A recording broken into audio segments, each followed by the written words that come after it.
Sa mga katik vloggers, mga subscribers, bago tsaka luma, mga supporters, mga dumaan, dumalaw at bumisita sa channel, lahat ng mga viewers, secret viewers at silent viewers, magandang araw. So at unboxing tayo ngayon. Dumating na yung order natin na dalawang 2.1 channel amplifier, ano? At ito para sa customer natin. Tapos yung isa ay spare. So tinitingnan lang natin kasi magkakaparehong modelo to, TB21.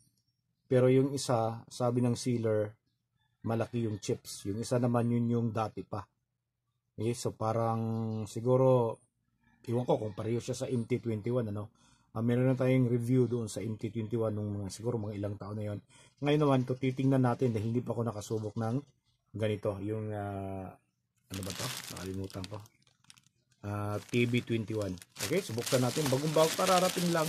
Mga ilang minuto pa lang. Kaya, so, wala namang marka na binuksan nila. So, try natin. Check natin kung tama yung dumating, ano.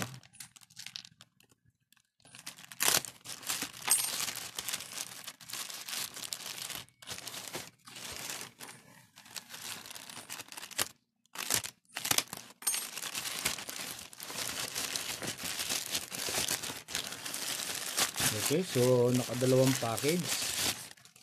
So sana ay walang problema at sana ay tama yung dumating sa atin. So ito is 66. Ito naman ay 36. 519. Yan pala siya, oh. Yung kanyang modelo 518 tsaka 519. Iwan ko kung ano yung pinagkakaiba nito, no? Sa hitsura. Sabi nila malaki daw yung chips ng isa. Try natin. So sa review naman, sa pag-re-review tapos pag-test, so abangan nyo na lang, ano. Ngayon unboxing lang muna. Titingnan natin siya kung tama ba yung dumating.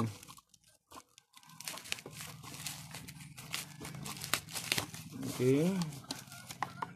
So, ito yung ano ba to? 519. 519 to. Titingnan naman natin tong isa. So, yung presyo nito ay magkakaiba. Medyo mahal ng konti yung malaki ang chips.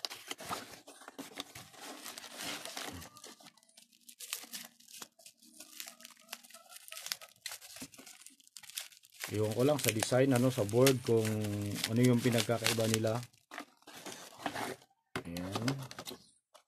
So mukhang wala namang pinagkakaiba. Ayan. Mukhang walang pinagkakaiba.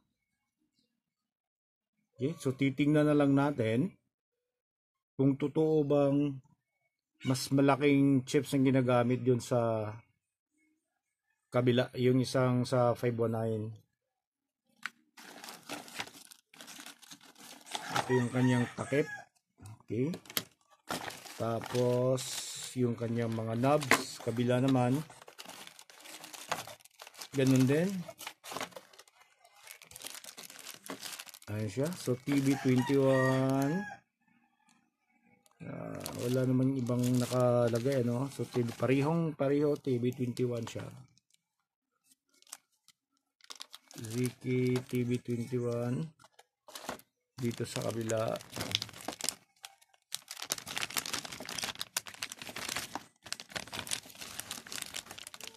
Pareho, iwan ko lang kung anong pinagkakaiba nito. Ayan. So wala bang yupi? Walang yupi, walang parts na sira. Ayan. Dito sa kabila wala din. Wala din. Okay, so hanggang dito na lang muna, ano. Abangan nyo na lang yung ano natin, pag-test natin tsaka pag-re-review. So maraming salamat, God bless at bye-bye.